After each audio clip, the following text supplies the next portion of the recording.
चांद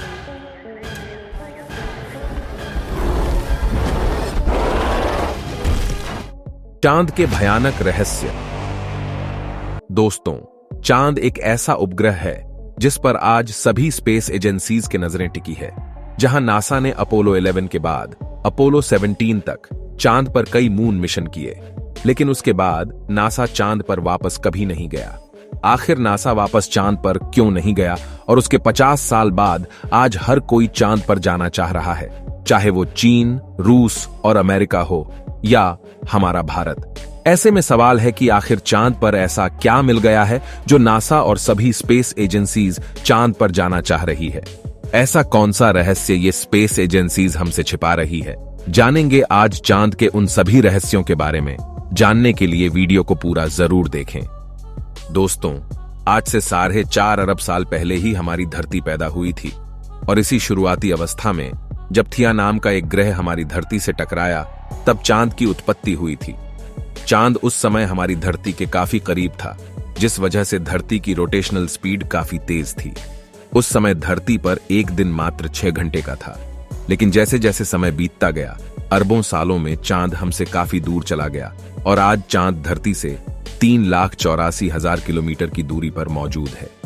दोस्तों, हमारे चांद का व्यास लगभग 3,000 किलोमीटर है। अगर हम चांद की सरफेस को देखें तो यह हमें कई हजारों क्रेटर्स से भरी दिखाई देगी। वैज्ञानिकों के अनुसार जब सोलर सिस्टम बना था, तब लाखों एस्टेरॉइड्स चांद और धरती पर बरसे थे। चांद पर दिखाई देने वाले ये सभी क्रेटर्स उन्हीं एस्टेरॉइड्स की वजह से आज भी चांद पर मौजूद है। लेकिन जैसे जैसे समय बीता, धरती पर ये क्रेटर्स कम हो गए, क्योंकि धरती पर टेक्टोनिक प्लेट्स का मूवमेंट होता रहता है, जिससे कई क्रेटर्स साफ हो गए, जबकि चांद पर टेक्टोनिक प्लेट मूवमेंट नहीं होता। चांद पर धरती की तरह कोई एटमॉस्फेयर नहीं है, इसलिए चांद पर न तो हवा है, न बादल और न बरसात। चांद की ग्रेविटी धरती के मुकाबले 6 गुना कम है। अगर चांद पर आप कूद सको तो आप चांद पर 9 फीट कूद पाओगे। दोस्तों, धरती पर एक दिन 24 घंटे का होता है, लेकिन चांद पर एक लूनर दिन धरती के 14 दिनों के बराबर होता है और इतने ही समय चांद पर रात रहती है। चांद हमारी धरती से टाइडली लॉक्ड है, यानी जितनी देर में चांद अपनी अक्ष पर घूमता है, उतनी ही देर में चांद धरती के चारों ओर भी घूम जाता है। इसी वजह से चांद का एक हिस्सा साउथ पोल हमें धरती से कभी दिखाई नहीं देता। चांद के इसी दक्षिणी ध्रुव में चंद्रयान उतरेगा। दोस्तों, आपको बता दें कि चंद्रयान चांद के इस हिस्से पर लूनर डे टाइम पर उतरेगा, न कि रात के समय, क्योंकि चांद के इस दक्षिणी हिस्से में काफी ज्यादा ठंड रहती है, -130 डिग्री सेंटीग्रेड। इतने कम तापमान में चंद्रयान के इलेक्ट्रॉनिक उपकरण सही से काम नहीं करेंगे, इसलिए चंद्रयान चांद पर 14 दिन यानी एक लूनर डे के लिए ही रहेगा।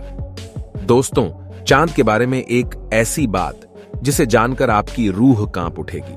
चांद पर दिन का समय धरती की तरह नहीं होता, यानी चांद पर धरती की तरह उजाला नहीं होता, क्योंकि चांद पर कोई एटमॉस्फेयर नहीं है। चांद पर दिन के समय में सिर्फ चांद की सतह पर रोशनी रहेगी और असल में चांद पर अंधेरा ही रहेगा। इसे और समझने के लिए आप इमेजिन करिए कि आप चांद पर किसी कमरे में हैं, तो वहां पर दिन के समय भी बिल्कुल अंधेरा रहेगा, भले ही आप उस कमरे का दरवाजा बंद न करें। चांद और ज्यादा भयानक हो जाता है जब चांद से इतनी रात में तारे भी दिखाई न दे। इसका कारण भी चांद पर एटमॉस्फेयर का न होना है। तारों को टिमटिमाते हुए हम एटमॉस्फेयर की वजह से ही देख पाते हैं, इसलिए चांद का आसमान बिल्कुल साफ और काला दिखाई देगा। चांद से सिर्फ आपको हमारी धरती, सूरज और अन्य ग्रह दिखाई दे सकते हैं। तो सोचिए, सूरज के होते हुए भी चांद पर अंधेरा ही रहता है। लेकिन दोस्तों, चांद की सरफेस अंतरिक्ष में किसी कांच की तरह है, जो सूरज की लाइट को रिफ्लेक्ट करती है, जिस वजह से रात के समय में चांद धरती के लिए एक ट्यूबलाइट के तौर पर काम करता है। चांद पर बिल्कुल भी एटमॉस्फेयर न होने की वजह से चांद पर सूरज की यूवी रेज सीधे गिरती है। इस वजह से चांद पर जाने वाले एस्ट्रोनॉट्स को रेडिएशन का खतरा भी रहता है। ये रेडिएशन स्किन कैंसर और बाकी कैंसर बीमारियों को इंसान में पैदा कर सकता है। चांद हमारी धरती के समुद्र के पानी को लगातार अपनी ग्रेविटी से खींचता रहता है और यही कारण है कि चांद की वजह से धरती पर ज्वार भाटा आता है। दोस्तों, चांद हमारे सौरमंडल में मौजूद चंद्रमाओं में 5वां सबसे बड़ा चंद्रमा है। आप जानकर हैरान हो सकते हैं कि धरती की तरह चांद पर भी भूकंप जैसे झटके आते हैं। इन्हें मूनक्वेक कहा जाता है, लेकिन ये झटके धरती के गुरुत्वाकर्षण की वजह से चांद पर पैदा होते हैं। चांद पर पानी वाटर आइस के रूप में मौजूद है, जो कि चांद पर लगभग हर जगह मौजूद है।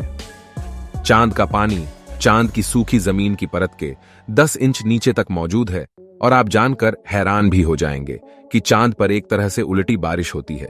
जब कोई एस्टेरॉयड चांद से टकराता है तो वह चांद की जमीन में शॉकवेव पैदा करता है, जिससे यह पानी के पार्टिकल्स उछलकर अंतरिक्ष में चले जाते हैं। चांद पर सबसे पहले जाने वाले एस्ट्रोनॉट थे नील आर्मस्ट्रॉन्ग, बज एल्ड्रिन और माइकल कोलिंस।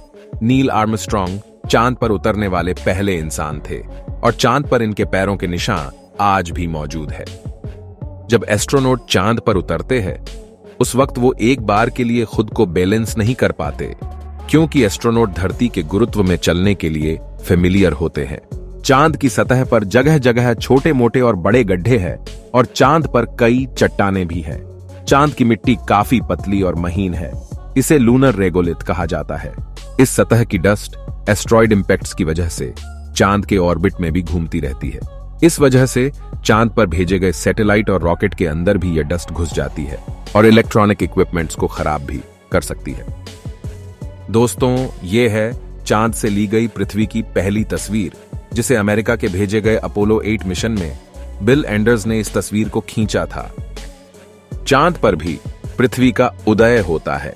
जैसे हम धरती पर चंद्र ग्रहण देखते हैं, वैसे ही चांद से भी पृथ्वी की अलग अलग फेजेस यानी ग्रहण बनते हैं।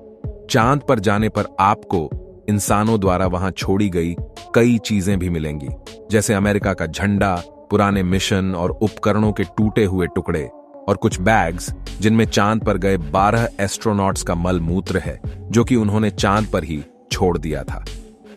चांद की मैग्नेटिक फील्ड पृथ्वी के मुकाबले 1000 गुना कम है, और इस वजह से अगर आप अपने किसी पार्टनर के साथ चांद पर हनीमून मनाने गए तो सूरज से आने वाले सौर तूफान में आपकी जान भी जा सकती है, क्योंकि मैग्नेटिक फील्ड कम होने से चांद सौर तूफान को रोक नहीं सकता।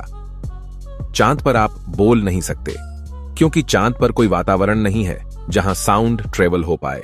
इसी वजह से एस्ट्रोनॉट्स के स्पेस सूट में अलग से कृत्रिम वातावरण तैयार किया जाता है, ताकि एस्ट्रोनॉट्स ग्राउंड कंट्रोल से कनेक्ट रह पाए। दोस्तों, पृथ्वी पर ऐसी कई घटनाएं देखी गई हैं जिनमें कुछ यूएफओ दिखाई देते हैं। इन घटनाओं की वजह से कुछ लोग मानते हैं कि चांद पर एलियंस मौजूद है, लेकिन वैज्ञानिकों के अनुसार ऐसा कोई भी सबूत नहीं है जो ये साबित कर पाए कि चांद पर एलियंस मौजूद हो। चांद पर इतने ज्यादा रिस्क है कि यहां पर एक सूक्ष्म जीव भी सरवाइव नहीं कर सकता। ऐसे में किसी एलियंस का यहां रहना तो काफी दूर की बात है। पर एक सवाल यह है कि सभी स्पेस एजेंसीज चांद पर क्यों जाना चाह रही है? तो दोस्तों, चांद पर ऐसे कई खजाने मौजूद हैं जिस वजह से स्पेस एजेंसियां चांद पर लगातार मिशन कर रही है।